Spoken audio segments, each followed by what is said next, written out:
Hi everyone, I'm back for another video today for the strongest and the fastest build on the Sorcerer. 3 seasons in a row again, it's Lightning Spear here. This is an endgame build, so if you don't have the gear yet, I have this starter version. You also have a Fireball build, which is probably better, which is here you have either Fireball or Lightning Spear if you need to go to T1 to T4, but this is an endgame build and it needs some gear to be able to play it. There is two variants here. I'm gonna cover the Shokuna top meta one. It's the strongest build overall of the season for the Sorc. It's not the strongest on the pit pushing. For the pit pushing, it's still gonna be Fire Shatter. But this is just the fastest and the strongest overall. You're gonna fly everywhere and destroy everything. I will show you that in a bit. So this build rely on splintering energy. When you crit with your lightning spear, that's gonna arc and deal more damage, and that's gonna scale with your critical strike damage. What do you need to play this build? You will need at least a Shaco. If you have GA cooldown, it's the best. You wanna have as much cooldown as you can to reset your cooldown, and that will enable you to teleport and go faster, deal more damage, have more lightning speed out. You will also need a Talrasha ring, which is pretty easy to get, and you will need a Ring of Starless Sky. You cannot play without Ring of Starless Sky, as you can see here. Even without the Ring of Starless Sky, I'm kind of struggling with my mana here. So you really need Harlequin Crest and Ring of Starless Sky to be able to play it. The build is pretty simple. We use Ball Lightning as a generator with Unstable Current, proc more Lightning Spear. 90, like almost all our damage come from Lightning Spear. Ball Lightning doesn't deal damage. You're gonna activate Unstable Current and use a Ball Lightning to generate more Lightning Spear. Like as you can see, the counter here, it should going up like 7, have 10. But here you are proccing more Lightning Spear via our Unstable Current. That's the core of the build. I will do a quick showcase of the build in pit 90. Unfortunately, the Sorcerer doesn't push as high and as fast as other class, I would say. Like, I think Bob can push faster with like pit 100, pit 105, but we are missing some damage on the Sorc. That's why we are staying like at pit 90. Pit 90 should be about 90 seconds, I think. On average, it depends on the map, it depends on the monster you have, it depends on the boss. But on average, what I've seen from my play was around 90 seconds, which is not that bad. I think it's really nice. The Sorcerer definitely needs more damage, but it is what it is. But it's very cool build to play. And it's very fast. Basically, you just teleport around and everything just dies. Piranado just pulling everything together. And usually the monster left behind just dies. You don't have to stop. Just try to not go too fast. If you go too fast, the monster behind might not die. But yeah, very cool build and fun to play to me. 1 minute for the clear, roughly. Then the boss should take another 20 seconds, I think.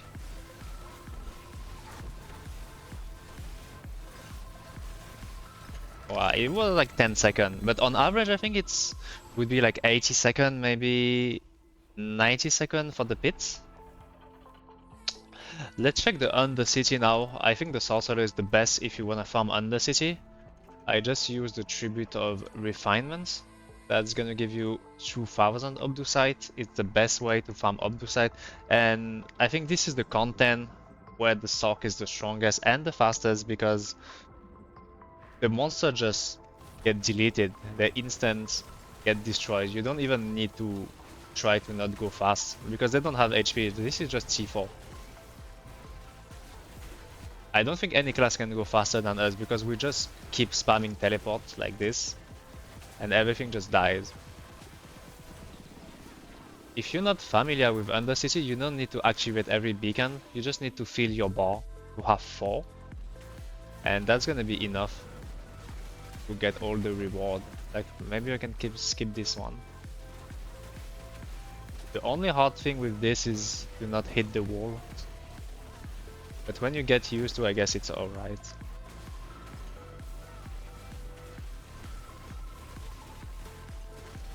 Like you see, you don't even pay attention, they just all die. You fly and they die. You can see on the minimap I'm using Subo, the orange dot does disappear.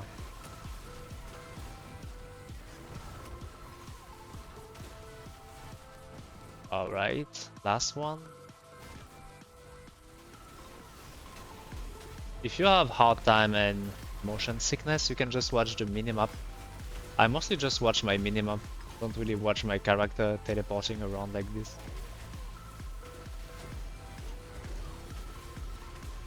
But yeah, I think this is the fastest character if you want to farm the Undercity.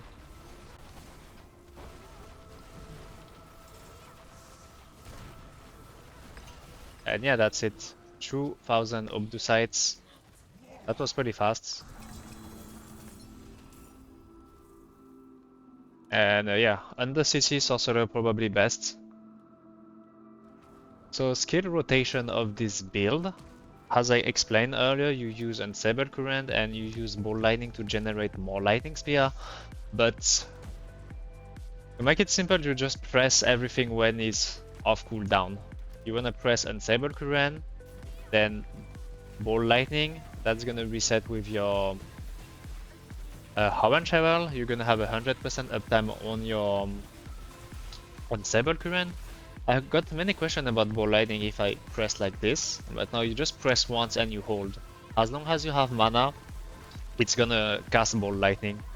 So the skill rotation is pretty simple. You just cast Unstable Current, you maintain your Ball Lightning, you press your shield when it's up, you press your Lightning Spear when it's up, and you can also press your Ice Blade if needed. That's it for the skill rotation, pretty simple, there is nothing really complicated about that. You're not forced to press Ice Blade if you don't want to, but it gives you a little bit more attack speed, which is pretty cool. How do you keep teleporting that fast and how do you manage your mana? So for the teleporting part, you are using Teleport Enchant. Teleport Enchant replace your evade with a teleport here.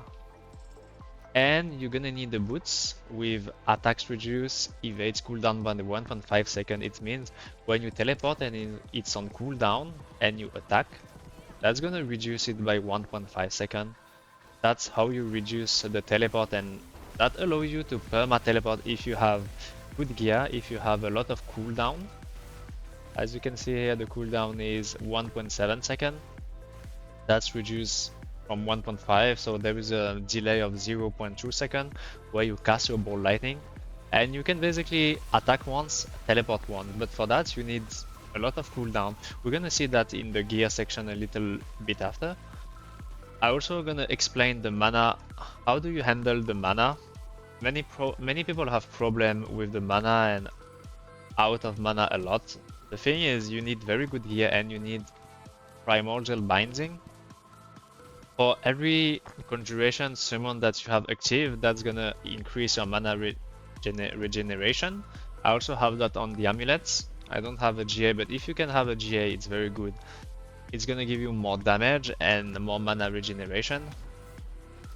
I also have in this version, I'm using Shroud, but Raymond is better if you have better gear, but I like Shroud. If you need more toughness, if you need more, if you wanna go faster, you just use a Shroud, but you don't pull enemy, but you have Piranado for that.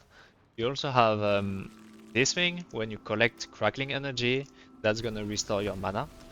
And the thing is, with Ball Lightning, you're always gonna spam Crackling Energy. That just help a little bit. But the main thing is having Conjuration out. When you have Ice Blade and Lightning Spear out, as you can see, the mana gets a lot better. If you spam the true Conjuration, thanks to Primordial Binding, that increase your mana regeneration. So that's kind of the secret.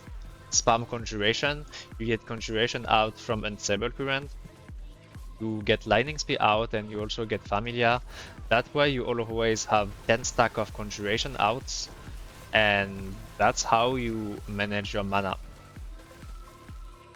Let's have a look at the gear. As I said in the introduction, you need like very specific gear to play this build. If you don't have it, check on the mobility links, the starter build. Our first item is Shaco. Shaco is the best in-slot item in my opinion because it just gives you a lot of cooldown, and you really need a lot of cooldown for your teleports to be able to teleport and go as fast as you can. You wanna try to have cooldown GA. If you can't, it should be alright. You're just not gonna go as fast, but you wanna triple masterwork everything in cooldown. If you can't, at least 2 times minimum, 2 times, and the third one can be max life.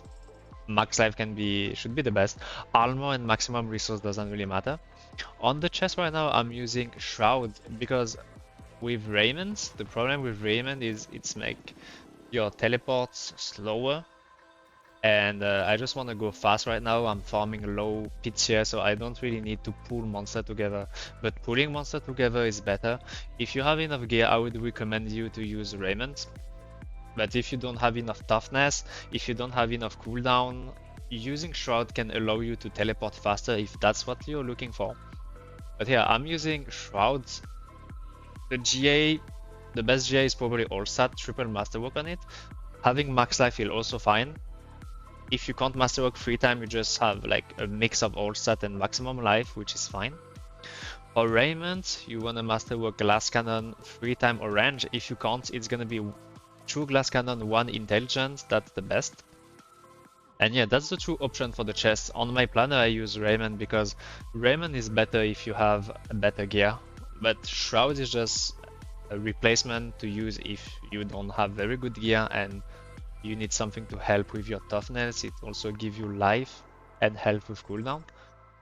On my glove, I use Intelligence, critical strike damage, attack speed.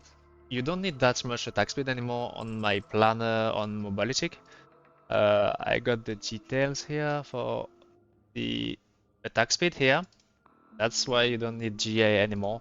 On the glove, you're gonna get intelligent, critical strike damage. Critical strike damage, as I said earlier, splintering energy scale of your critical strike damage bonus. So that's the main stat that you want to have on the Sorc.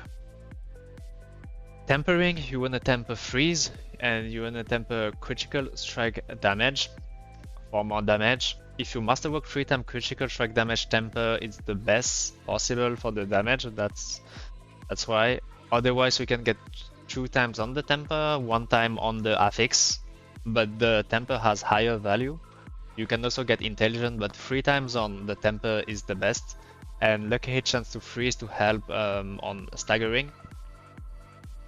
And on the aspect, we're gonna use Stormswell because you always have ice armor up. So it's free 35% damage, and also against frozen enemy, that's why I temper lucky hit chance to freeze. That's gonna help very little, but it's still some damage, and on stagger boss is big damage. On the pens, we're gonna use Tybo's Will. You wanna masterwork everything in all stat if you can. If you can't, a mix of all stat and maximum life is fine.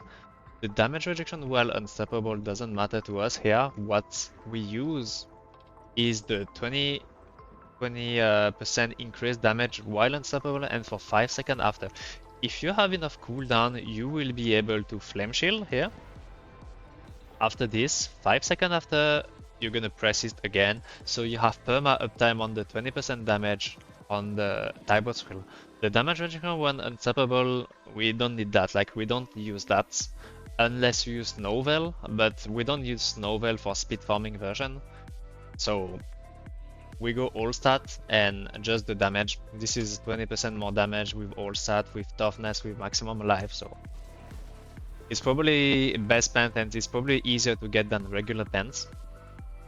On the boots, you wanna get intelligence, maximum life, and armor because you don't have armor on your pants anymore. So you probably need to compensate with armor here. Yeah, you can also have mana per second if you are struggling. If you're struggling too much, you can get mana per second here.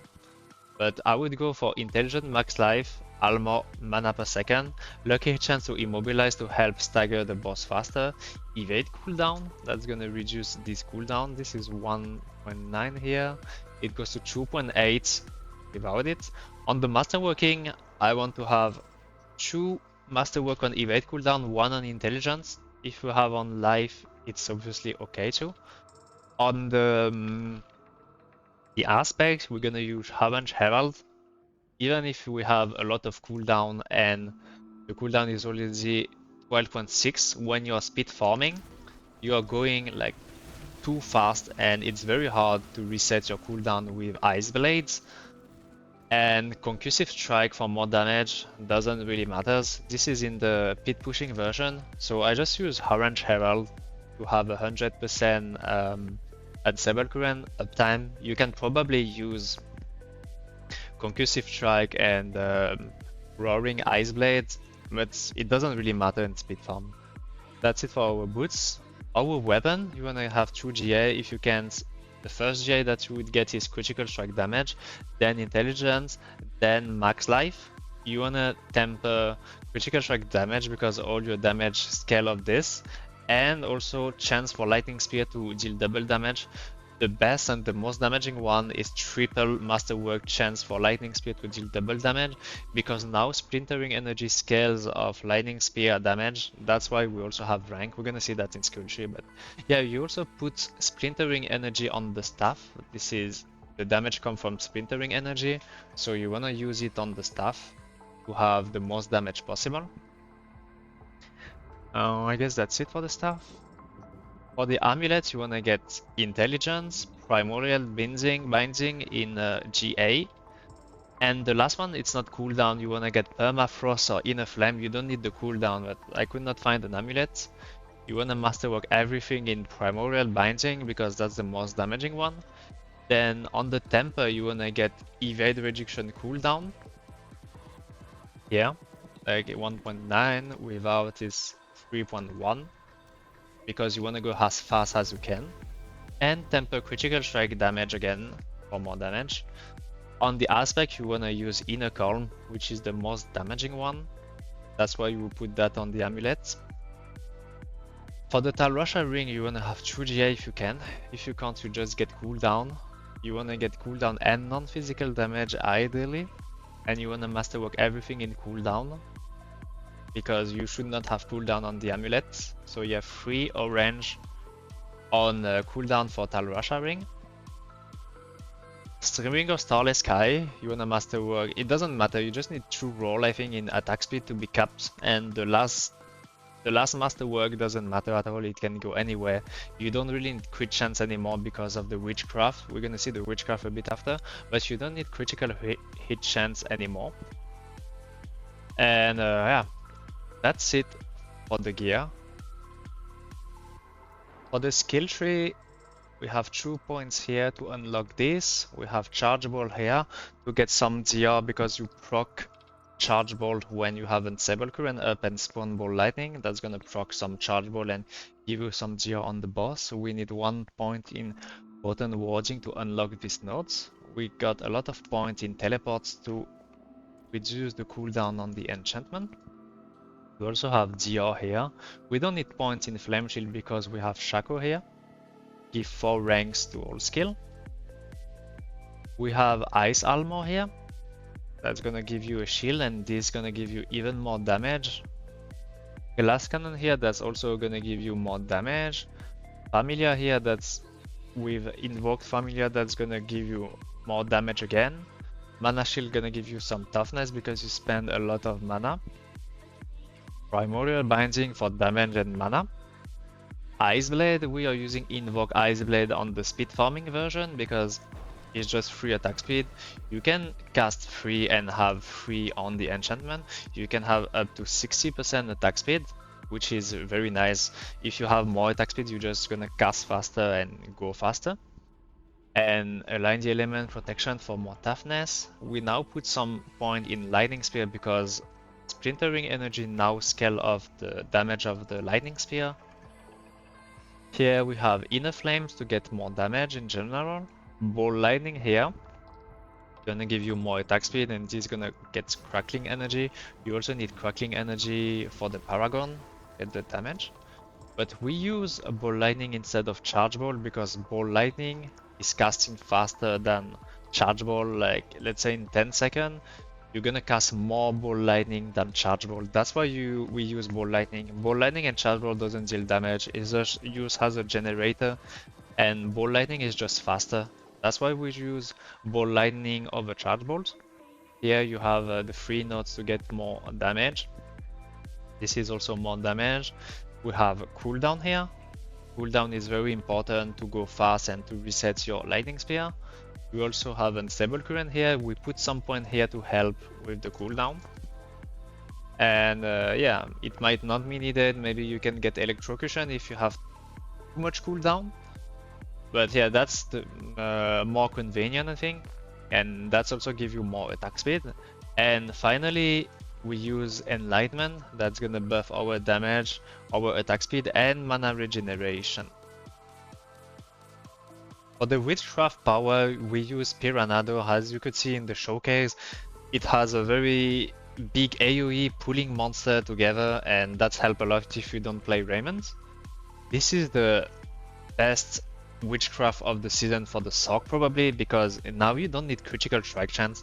With this you need, I think, 11 rank in it, and if you have 11 rank, all your lightning spear, like conjuration, summon, gonna have 100% critical strike chance. That's why in our gear we don't need crit anymore. As you can see here, you don't even need to masterwork crits. You don't even need to have crits on your glove, and that's also why we don't use a perdition anymore. I had a perdition here with crit chance. That's why usually we use perdition, but we don't need that anymore. We don't need the crits. And Shaco also give you rank, and it scales of lightning spear damage now. So yeah, this is the best one. You really need that level 11 at least to be able to play this build.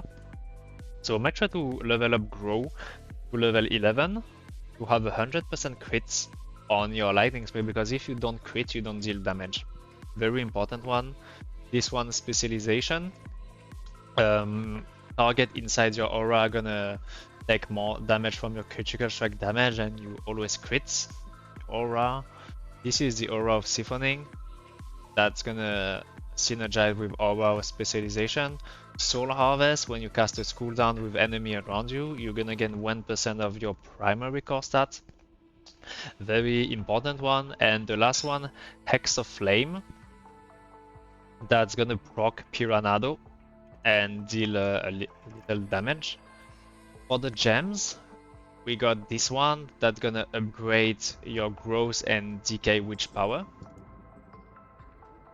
That's gonna increase the damage of this one. And also aura of siphoning, but it doesn't really matter. It's mostly for this and this. Growth and decay gems on this one. The second gem is this one that's gonna give you 8% primary core stat, maximum life, and unhindered.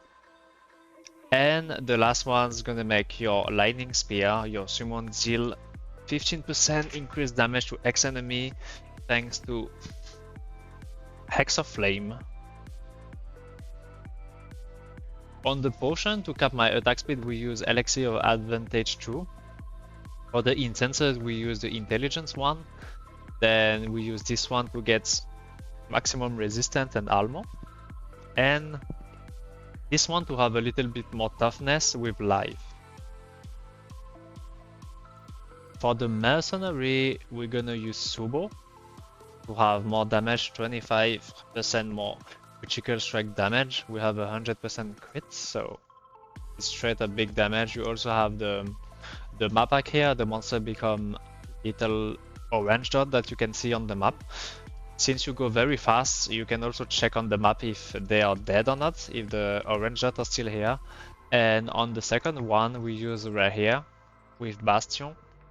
That's gonna help you with some that's gonna help you with toughness, basically. Not very useful, but I think I used to use on when you become injured, when you're about to die, you're gonna come and give you 90% GR. But yeah, that's just a cool thing. It's not very useful, but it's just cool to have. For the Paragon boards, very classic one. First board, we're gonna use Control. Control is the best for speed farming. It's the most damaging one, and on the speed farming is just super cool, and you stun everything with Lightning Spear anyway. Then second board, we're gonna have Searing Hit to have just straight up more damage. With Tactician, that's gonna give you more critical strike damage. That's gonna scale off Splintering Energy. It's also give you some intelligence and 10% more damage. And when you cast a skill, it's gonna grant you now 15. It used to be 10, but now it's 15% more damage each time you cast a defensive skill, and you cast a lot. Here we're gonna have Elemental Summoner that's gonna help you lower the cooldown of your Lightning Spear and also make them deal more damage. Here we got Elementalist Glyph. We cast Flame, Ice, and Shock. That's gonna give you more damage. We also have more conjuration damage here. That's gonna buff it. This one is Ceaseless Conduit. Ceaseless Conduit, you need to pick Crackling Energy. That's why on our Ball Lightning, we have Crackling Energy Generation, and that's gonna increase your damage also. Destruction, probably the best glyph for this build. Critical strike damage and just more damage is very good glyph for damage. And the last board, the classic Frigid Fate, 1.6% more damage. Enemy are made vulnerable by Lightning Spear every time anyway. And last glyph, Unleash, that's gonna help you a little bit with your mana regeneration and give you more damage. And yeah, you have the whole build on Mobilistic Planner here. You have all the detail here. You have the runes, the gem, everything that I use. You have more detail. You have explanation. You also have the pit pushing boss. If you want to push, this build can go up to 120, I think. A little bit of it over 120 if you have very good gear. You don't switch many things. Like if you compare switching build, you don't really switch a lot of things, but you mainly get Raiment instead of Shroud, but I don't even use Shroud anymore on this. Shroud is just an option if you struggle with your cooldown and your toughness. But yeah, you use Raiment, you change your Ice Blade, you use Lightning Speed Enchant for more damage because you don't need Ice Blade anymore. You also change the Ice Blade, you're gonna use Roaring Ice Blade so you can have reduce the cooldown of your Unstable Current. Since the monster don't die, your Ice Blade can hit and reduce the cooldown. You use Concussive Stride on the boots instead of Orange Herald here. And yeah, that's basically what you do for the pit pushing version. But yeah, this is probably the strongest build for the Sorc this season overall, not for pit pushing, mostly for speed farming and all other activity. I hope this video was very useful and you will give a try to this build and you will have a lot of fun. If you like this video, don't forget to leave a like, a comment, and share and subscribe if you haven't already. And I'll probably see you next time for another video, maybe for the pit pushing with Shatter, maybe for some Necro, I don't know yet. Until then, I will see you next time.